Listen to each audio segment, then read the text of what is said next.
दरम्यान एसपी कॉलेजमधलं आपण हे चित्र पाहिलं तर प्लॅन बी म्हणून पुण्यातील गणेश कला क्रीडा मंच इथे पर्यायी जागेचा विचार आयोजकांकडून सुरू आहे। त्या ठिकाणी देखील जय्यत तयारीला सुरुवात झाली आहे। त्याचा आढावा घेतलेला आहे शिवानी पांढरेनं, तोही आपण पाहूया।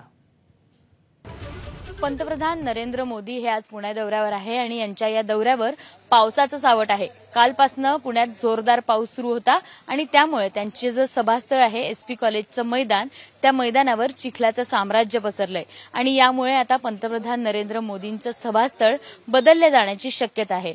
पुण्यातल्या गणेश कला क्रीडा मंचावर त्यांचं हे सभास्थळ बदललं जाऊ शकतं। इथे साधारण 2 ते 2.5 हजार लोक बसण्याची क्षमता आहे आणि महत्त्वाचं म्हणजे आता या सभास्थळाला प्लॅन बी म्हणून बघितलं जात आहे।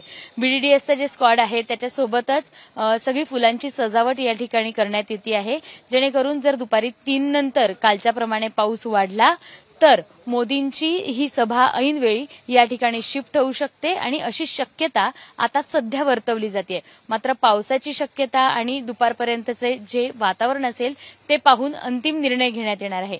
साधारण एनएसजी वाले हे सगळे निर्णय घेताना मान्यता देत नाहीत किंवा त्यांना वेळ लागतो हे सगळं एक्सेप्ट करायला।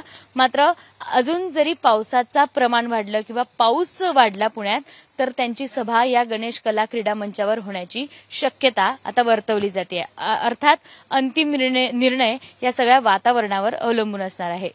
कॅमेरामन विजय राऊतसह शिवानी पांढरे, एबीपी माझा, पुणे। एबीपी माझा, उघडा डोळे बघा नीट।